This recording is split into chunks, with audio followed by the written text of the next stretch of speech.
The walls of the house were bleeding again. This sort of thing could be expected. It was, after all, September.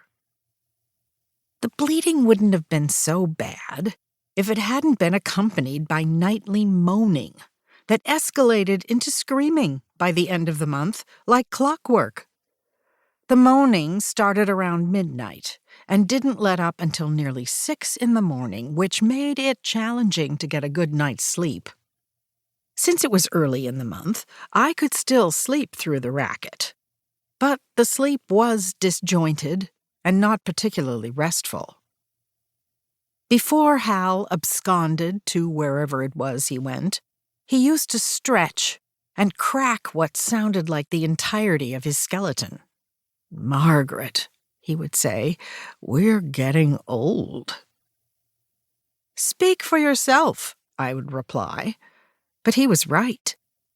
I was starting to feel a bit like the house itself sometimes.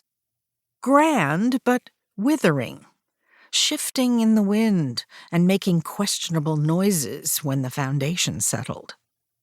All the moaning and screaming business in September certainly didn't help me feel any younger. That is to say, I was not looking forward to late September and the nightly screaming. It was going to be a long month. But that's just the way of things. As for the bleeding, it always started at the top floor of the house, the master bedroom. If I wasn't mistaken, it started above our very bed itself. There was something disconcerting about opening your eyes first thing in the morning and seeing a thick trail of red oozing down your nice wallpaper, pointing straight at your head.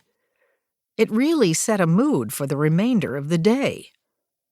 Then you walked out into the hallway, and there was more of it, dripping from in between the cracks in the wallpaper, leaking honey-slow to the floor. It was a lot to take in before breakfast. As early as it was in September, the blood hadn't yet made it to the baseboards. Give it a week, however, and it would start pooling on the floor, cascading down the stairs in clotting red waterfalls. By the end of the month, deft footwork would be required to walk down the hallway or descend the stairs without leaving a trail of prints throughout the house.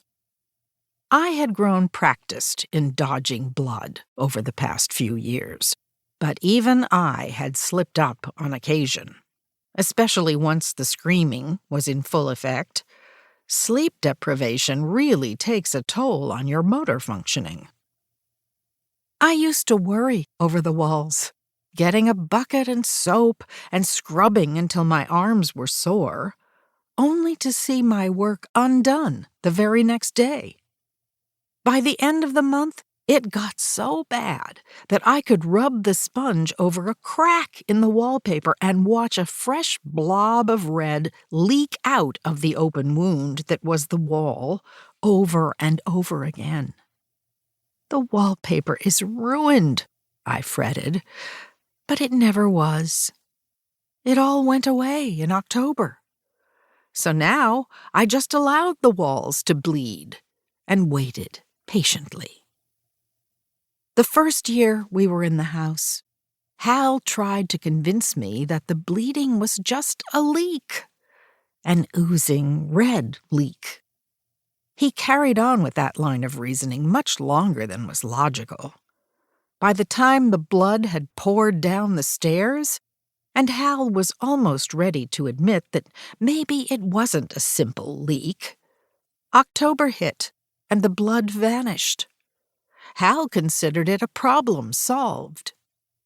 I suppose he thought it was an isolated event, and never considered that these things might be cyclical. He seemed surprised when the blood returned that 2nd September. "There's that leak again," he mused, fooling nobody. Everything, of course, changed after the 3rd September, and Hal's opinions about the bleeding during this 4th September could be best summed up by his abrupt absence.